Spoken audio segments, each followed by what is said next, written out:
For David, we weren't in sync this morning. Good morning, everybody. Welcome to the Human Empowerment Experience, LLC. We are here to empower you to live a better life, whether it's through physical work or emotional or spiritual. That's what we are here to do. And so thank you so much for joining us this morning. It is Tuesday morning, and I should say good morning, good afternoon, good evening. Happy Indigenous Peoples Day. That was yesterday. Oh, yeah, I'm a day behind. Sorry. We're really not in sync. Happy late Indigenous Peoples Day. That was yesterday. People were out of work yesterday. People weren't working, like the post office. I worked yesterday. I did too. But anyway, the guy upstairs, yeah. Oh boy. Well, it is Tuesday, yeah. And what we're talking about this morning is forgiveness. And my post was about forgiveness. And I'm sure we can all think of somebody that we would like to forgive or we need to forgive. And it's important to do that in order to heal from the inside. Because really, when we harbor those resentments and things like that, it literally poisons our insides, and that affects our ability to make good decisions for ourselves. It affects our relationships with people. It affects our decisions. But here's who we really need to forgive. We need to forgive ourselves, and that should come first, because we've all made mistakes. We've all done stupid ass things. We've all done things where we're like, oh my gosh, but have we forgiven ourselves for making those mistakes and being human? And that's really, really important to do. The other point is there are people that in your life that maybe you don't know you need to forgive. So here's a good example that I had said in my post. When I was 5, my dad drowned with his 2 friends. He was 28. And as a 5-year-old, I didn't really understand what was going on. But I realized recently, probably a couple of years ago, that I was harboring I was angry at my dad for leaving me as a 5-year-old. And I carried that anger throughout my life, and it affected the decisions that I made, who I had relationships with, who I was picking for a relationship, or my self-esteem. I wasn't good enough, somebody, that type of thing. And even though he has passed on years and years ago, I had to go back and forgive him for leaving me. It wasn't his fault. He drowned with his 2 friends. It was an accident. But as a 5-year-old, I didn't understand that. And I was pissed. I was mad throughout my whole life, but I didn't really realize it.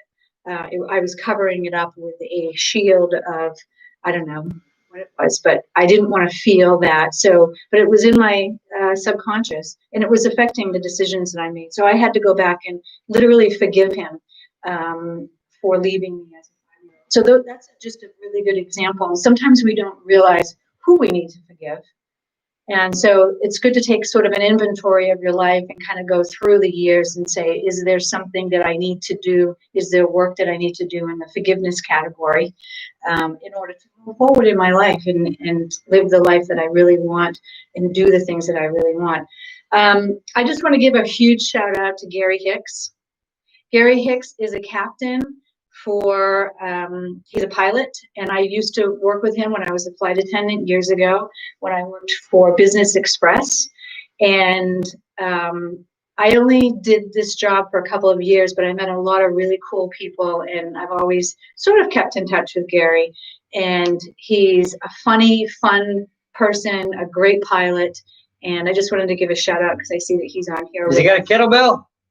I don't know. I don't know where he's at. He could be somewhere in the world because he won't let you on a plane with him. He flies all over the world now. He's captain. He flies the big planes. I was a flight attendant in the little Saab 340. Puddle jumpers. Yeah, we were. Yeah, it was interesting. A lot of fun though. A lot of really good memories. So I want to thank you for being with us this morning. We are going to do a kettlebell workout. First, we want to do a little bit of a warm-up. Anything in particular? What we're going to talk about real quick, kettlebell sizing. who was it yesterday? There was two people. Ryan, and there was another one, Dana, that asked about kettlebell sizing. What size kettlebell to buy, and it really depends upon a couple of things. It depends upon how big you are and how fit you are. It also depends on whether you're a man or a woman. So I've got a couple kettlebells lined up here for you to take a look at, and I'm going to tell you this is the Russian guide. Which, I don't know. It seems a little aggressive to me. You know, there was a thing that we did back in the 80s. We sent condoms to Russia. And they were all extra large, marked small. They may have done that to us with the kettlebells. What is that? Because I didn't know we were going to talk about that this morning. Oh, yeah. You never know. Oh, so these kettlebells, for women, it's going to be one of these three. Yeah. They say the average woman, 8-kilogram kettlebell. I'm not average. About 17.5 pounds. Even though this is where most women should start anyway, regardless of how big and strong you are. That actually feels heavy starting out for me. It's still pretty heavy. Yeah. It's a good one to learn with, right? Then a strong woman is going to use this 12-kilogram kettlebell, which is 26.5 pounds. A lot of women, once they get fit, that's the kettlebell they're going to use.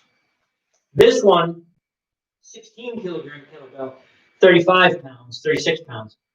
This is for a very strong woman. So if you're a woman that's 5'10" and strong, that's the one you want. Now I want to make a point about this. I use a smaller kettlebell when it's up over my head. Mm-hmm.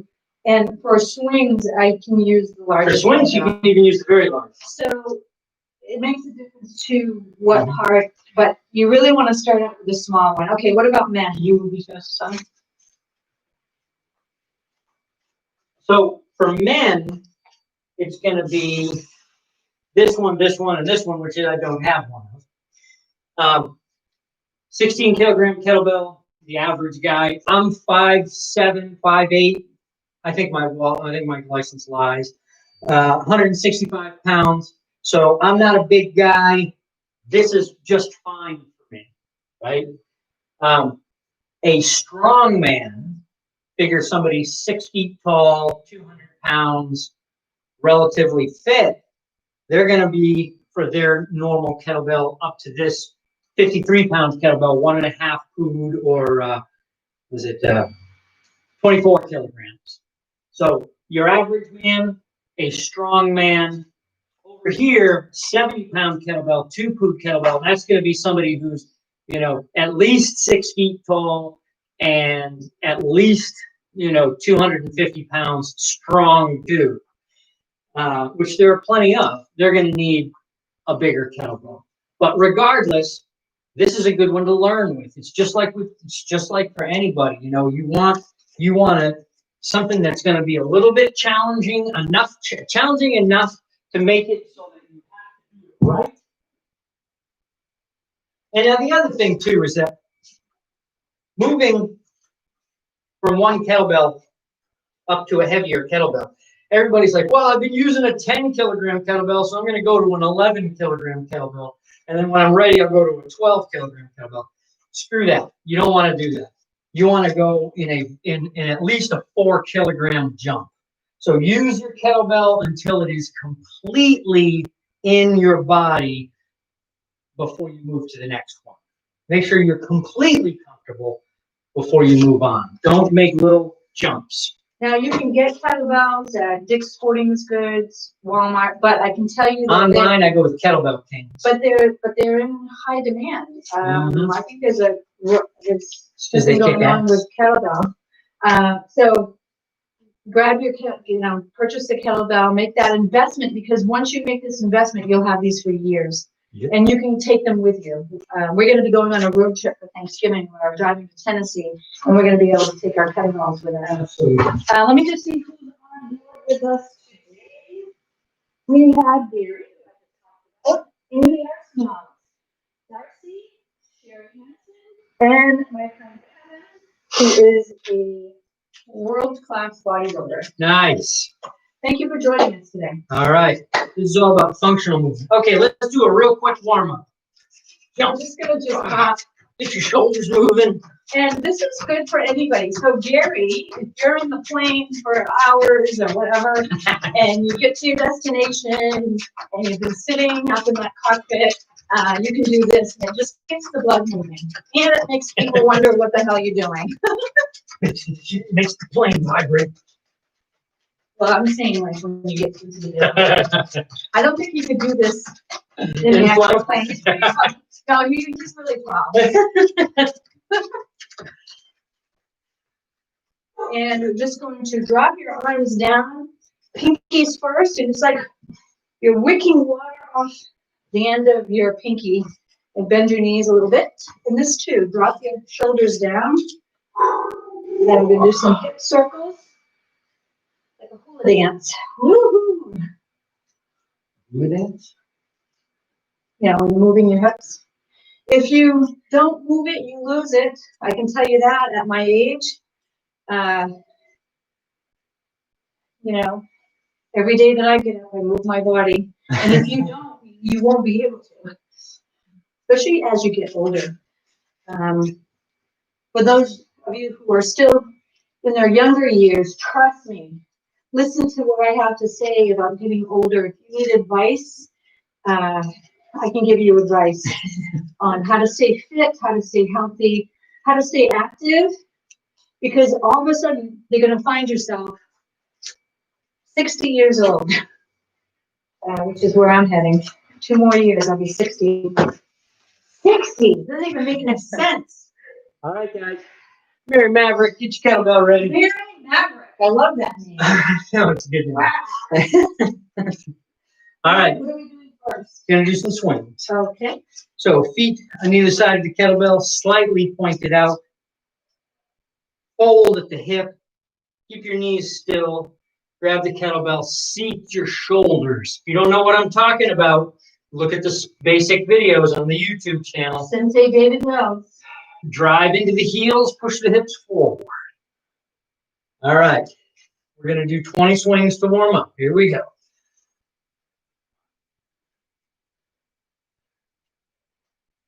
And we're using our hips. The arms are going at the fold of my hips, and we're popping our hips up. And using our core, our hips, shoulders seated. Using our glutes.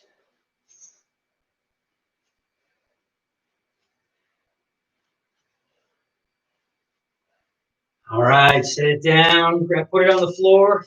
Straighten your legs. Hold.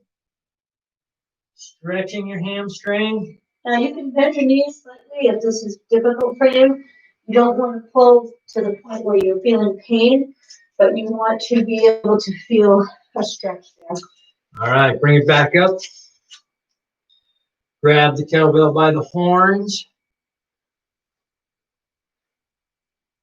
Swing it up in front of you.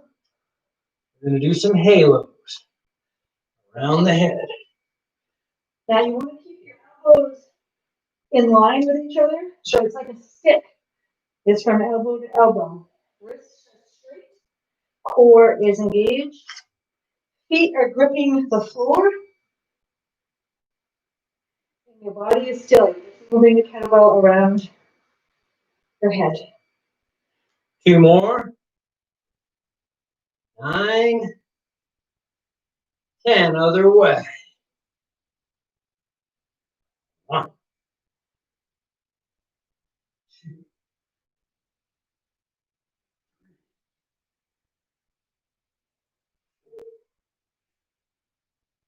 5. 6.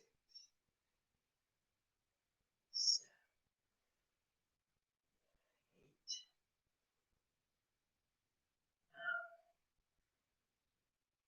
9. 10. Set it down.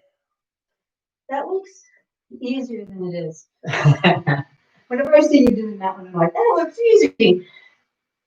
Go ahead and try it. It's challenging because you're moving your body. It's really works the mobility of your shoulder. Yeah. Keeping it seated, doing that exercise, is different than doing it without it seated. If you don't seat it, it's dangerous, doesn't work your flexibility, doesn't improve your strength the way you need to. Okay, long cycle. Swing to the rack, press overhead. I'm going to go down to my smaller kettlebell. Absolutely. The hips power all of this. So the hips coming forward power the swing to the rack, and then the hips power the press. So, same thing, feet in position. Lower power dynamic is the same. Grab the kettlebell, bring it to the rack. Overhead. 1,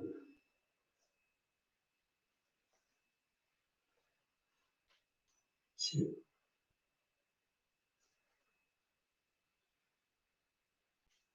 3.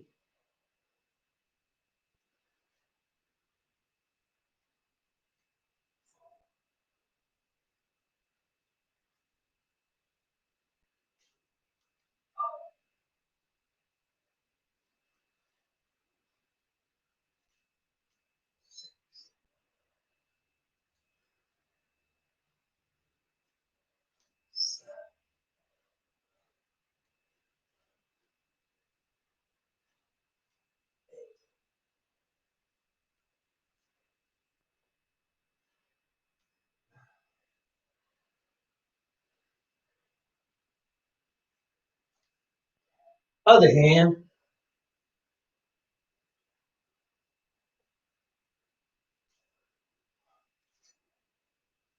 Now, this doesn't just challenge your strength, but it more or less challenges or works your connective tissue, your flexibility, your strength, your cardio. And if you don't believe me in the cardio, try this. Try it. Try a kettlebell workout. You'll see. At the end of your workout, you will be out of breath.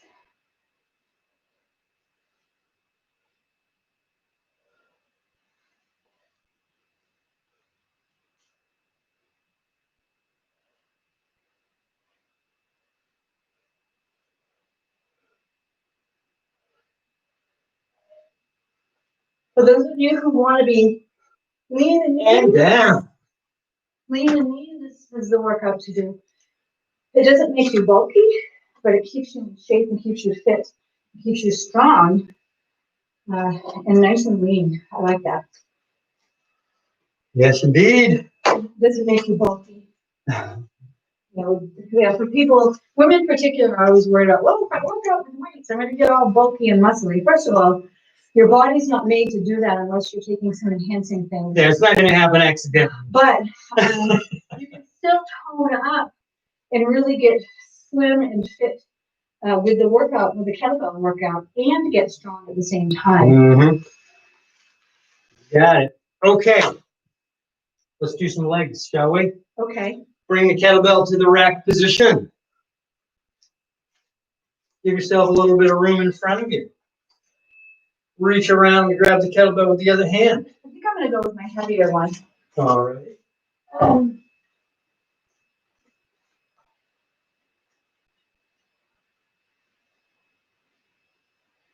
All right, stepping forward. With the same leg that the kettlebell's in? Yep, knee 1 inch off the ground. A little bit of a bounce here. Wow, okay, I didn't know we were going to do that. We've been working up to this. Yeah. Here we go. 1, 2, 3.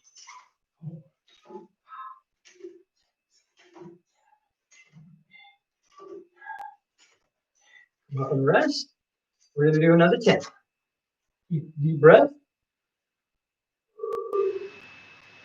One leg forward, bring your knee down close. Switch.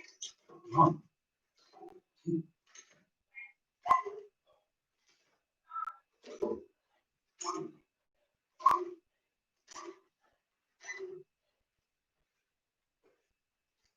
Yep, that works for my legs. I have a question for you. Absolutely. Because I noticed that when you were doing this, you were shifting your upper body a little bit to the right and the left. That's just happens.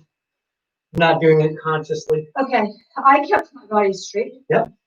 Does it matter? Probably you want to keep it as still as possible. Okay. You don't want the kettlebell moving around a lot in space. I didn't know if that was what we were supposed to be doing. So Nope. I thought I would ask for people that are watching. It wasn't much. It was just a slight. There are some where we actually intentionally move side to side. Right. But that's not what we're doing. Okay. All right. Very good. Well, that was fun. Yeah. I'm going to feel it in my legs tomorrow. Okay. Especially with that heavier kettlebell. We're going to do snatches. So you might want the smaller kettlebell. Just what Kendra hurt her shoulder a few weeks ago. Not badly, but it's been giving some issues. So we still want to be careful. I just want to make sure it's healed completely. Any hint of pain means stop. And it's not even just pain. You can tell by the way your shoulder's moving whether or not it's straining a bit. And there's a difference between the feeling, and this is why it's good to get to know your body, because you can tell when you're moving, and so that you don't overdo it. You can tell when it's not the right strain that you're looking for. It's just a matter of knowing your body. And dialing back if you have to. That's why we do it every day. It's okay to dial back. Yes. Treat your body with respect. Okay, we're going to do snatches. So these are going to power with the hips same way, but instead of letting your arm come out like your swing, you're going to do your snap, and you're going to keep your elbow touching your body. That changes the trajectory of the weight. Instead of coming out like this, it's like a capital D, you're going to change that to a J. You're going to fire, reduce the arc, the radius of that curve, and it's going to launch it straight up overhead. Can you turn around this way so they can see that side? It looks like this. Yeah, so they can see that side of you. Instead of here, elbow stays close, and it goes all the way overhead. Okay, we're going to do a few of these. We're going to do 5 on each side, back and forth. We'll see how far we get. Okay. All right, from the bottom all the way to the top. 1, 2, 3, 4, 5. Change hands. 1, 2, 3, 4, 5. Change hands. 1, 2, 3, 4, 5. Change hands.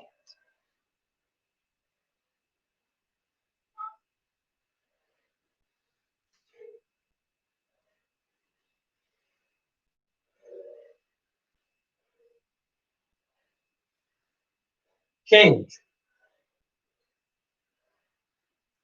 1, 2.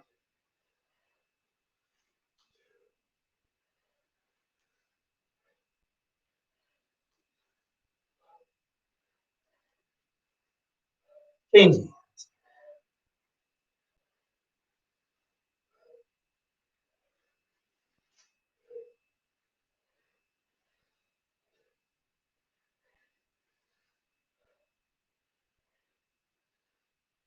Change.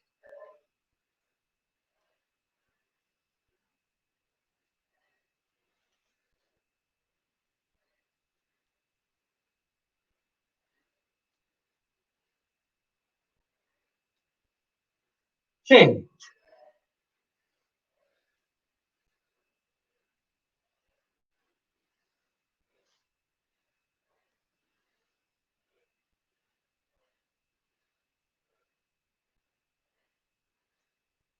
Set it down. That actually felt really good with that weight. Yes. I think I might be able to go up to the next one next time. Whew. So for RKC certification, you have to demonstrate proper technique, teaching ability, and all. Kettlebell certification for those of you who don't know. The physical exam includes a few different things, but the big one is that exercise, the snatch. You have to do 100 in 5 minutes. And that has to be done with the appropriate kettlebell for your size, which would probably be that 12 The big one. for you. Yeah, I've got a ways to go. 100 of those swings in 5 minutes. Yeah, I had to do it with a 22 kilogram kettlebell. Which is how much weight? In pounds? 44 pounds. Holy smokes. And you did 100 in 5 minutes? Yeah, I had a minute to spare, actually. Wow. Yeah. We should start. Whoops. We should start. Can I get it? Yeah. We should start doing. Here you go. Hello. We should start doing these, and we will in a bit. Once we've learned a little bit more about this and have done some more workouts, but we can start timing ourselves. Yeah. Just to see how many we can do. 5 minutes doesn't seem like a long time, but when you're doing that kind of a workout, it is a bit of time. Okay. One more exercise? Sure. All right. Are we ready? Yes, we're ready. We're going to go down onto the floor. We're actually going to do just a little bit of stretching. So, have a seat. Put the kettlebell, bring your feet apart so that they're about 90 degrees from each other. So 45 degrees each one. Bring the kettlebell in front of you. Here's what I like to do. I tip it towards me, grab it by the horns, bring it up, and it's like I'm going to do a halo, but I bring it to my back and I keep it there, resting it on my back. I take my left hand away and I lean towards my left leg. You can take that hand and put it on the ground, and it's like somebody is pushing on your back. Let the weight of the kettlebell assist your stretch. Now, you don't want to curve your back. You want to go from the hips down. Right. Think of your chest touching your thigh. Or your nose touching your knee. Yeah. And you don't have to go all the way down. Just do what feels right for you. You don't want to be in any kind of pain. You are going to feel the stretch, obviously. Pain is bad, pressure is good. Yeah. If you're feeling pain, dial it back. Come on back up to the middle. Switch hands to the other side. Touch your toes. You can put your hand over your foot. You only, even if you just get to this point, that's okay. You can go all the way down. Come back to the middle. 2 hands on the bell. Lean forward. And then take off one at a time, if you can. If not, keep your hands on the bell. I'm going to keep one hand on there. David's a lot more flexible this way than I am. He can actually do a full-out split like this, which is amazing, especially for a guy. I've never seen a guy that does that. But I'm a little tight in the hips, and as we know, or what I've learned, because I teach trauma recovery. We can carry, especially women, but men too, can carry a lot of trauma in our hips. And so that's something that needs to be worked on as well. So put the kettlebell about halfway from your knee to your ankle. Under grip the kettlebell. And it's like you're going to do a curl, but instead of the weight coming up, you go down.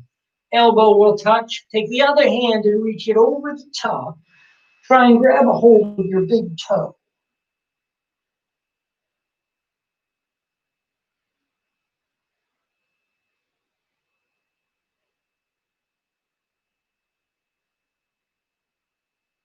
Let go. Bring the kettlebell to the other side. I kind of roll it out there. Don't try to pick it up when you're out extended like that. Just sort of roll it, slide it. Under grip, curl till your elbow touches the floor, reaching over the top with the other hand. Grab the big toe. And you want to try to get your shoulders back. Don't bring your shoulders up to your ears. They should be down and back this way. And just kind of go up. And this is a great side stretch. You're going to feel it here in the side. And again, only do what you can do. It's okay that you're not all the way down and not touching your toe or anything like that. And it's is it consistency over progress. Right. Don't worry about how far you go. Worry about whether or not you did it that day. Well, and this isn't a competition between us. It's not a competition between yourself, what you did yesterday. You might be in a whole different realm today. You might have knocked it out of the park yesterday, and today you're not performing as well. That's okay. Respect where your body is today. It's okay. Be gentle. It's a hard workout. Some days you might have to do it so gently that you don't use any weight at all. Yeah. Right? Sometimes you might think, oh, I'm injured. I can't do kettlebell today. Watch the class anyway. When I studied martial arts, if I was injured, which was a lot, I still went to class with a notebook because you learn things by watching just as much as you do by learning and listening, or rather doing it and listening. So by all means, show up at 6 a.m. with a kettlebell or without. Make sure you pay attention because every day you'll learn something new. If you show up. If you don't show up, you're not learning anything. There it is. All right. Wow, we had a audience here today. Thank you for joining us today. Sanjay, Terry. Now, don't forget to think about forgiveness and who you can forgive. Forgive yourself. Forgive yourself for all the stupid mistakes that you've made. It's okay. It's all right. You know what I mean? Forgive those that you might not even know you need to forgive. So something to think about and something to inventory in your own life. We are sending you love, joy, peace, happiness, and abundance because you deserve it, and so do we. And we're sending some special healing energies to anybody in the world who is suffering today, in the hopes that they feel some peace in their day, in their lives today. There's so many people suffering in the world, and we want to make sure that we're sending out those love vibes, those energy, those healing energies to those who need it. And if you need it, we're sending that out to you today as well. I hope you have a fantastic day. Thank you so much for joining us. We will see you tomorrow morning, 6 a.m. See you tomorrow. Bright and early for another fantastic workout. Bring your kettlebell.